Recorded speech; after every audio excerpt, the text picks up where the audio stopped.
নমস্কার। কথাকলির আসরে তোমাদের সবাইকে স্বাগত।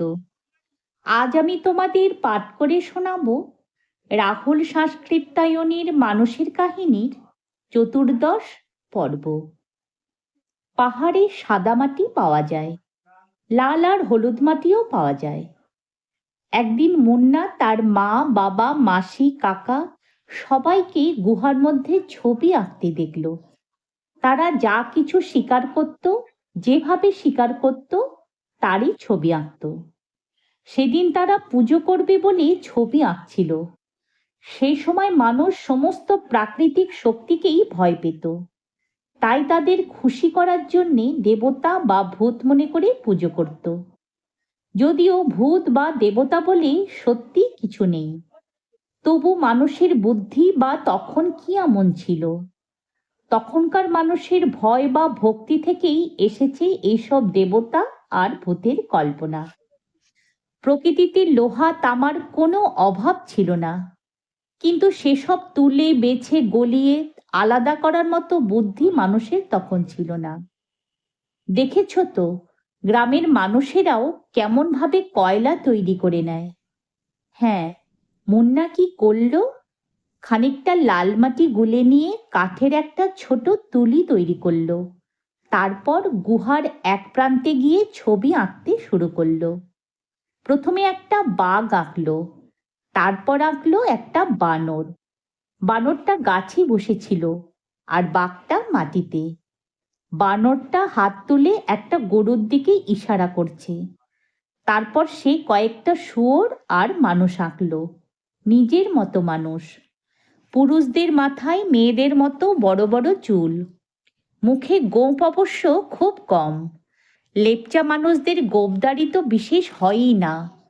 যুদ্ধরত দুটো হাতির ছবি আঁকলো ছেলেটা। কিছুদিন ধরে শুধু ছবি আঁকতে লাগলো সে, খেলতে ভুলে গেল। গুহার একধারে বসে সারা দিন ধরে এই কাজ করে যায়। 7-8 দিন পরে ওর এক বন্ধু ভাবল, দেখা যাক তো সারাদিন ও ওখানে বসে বসে কি করছে। মুন্নার পেছন পেছন গেল সে, গিয়ে সব দেখে এসে কাকাকে বলে দিল। কাকাও চুপি চুপি গিয়ে দেখে এলো। মুন্না তার বাবা কাকাদের থেকেও ভালো ছবি এঁকেছে, কিন্তু ছেলেটার বয়স 7 বছরের বেশি নয়। একে একে সবাই জেনে গেল, সবাই এলো। ছেলেটা পুরুষদের খালি গায়ে শরীর এঁকেছিল, গরমের সময় সবাই যেভাবে থাকে। পৃথিবীতে সেই যে প্রথম ছবি এঁকেছিল তা নয়, তবে ছবির প্রদর্শনী বোধ হয় সেই প্রথম।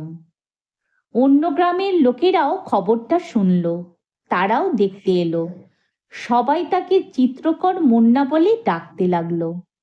কয়েকটা ছবি এমনই জীবন্ত হয়েছিল যে দেখে মনে হচ্ছিল তারা যেন এখনই কথা বলতে শুরু করবে। বাচ্চা ছেলেটা বড়দের আঁকা ছবির দিকে তাকিয়ে দেখত, আর সেরকম চোখ, কান, নাক আঁকার চেষ্টা করত।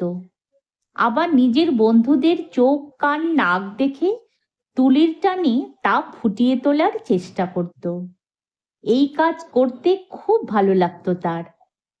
কয়েক বছর ধরে দেখে দেখে ছবি আঁকতে আঁকতে সে বুঝতে পারল সবার চোখ, সবার কান একই রকম নয়। ছবি এঁকে এঁকে কয়েকটা গুহার দেওয়াল ভরিয়ে দিল সে। হাজার হাজার বছর কেটে গেল। কিছু ছবির ওপর বৃষ্টির জল পড়ে ছবিগুলো ধুয়ে গেল।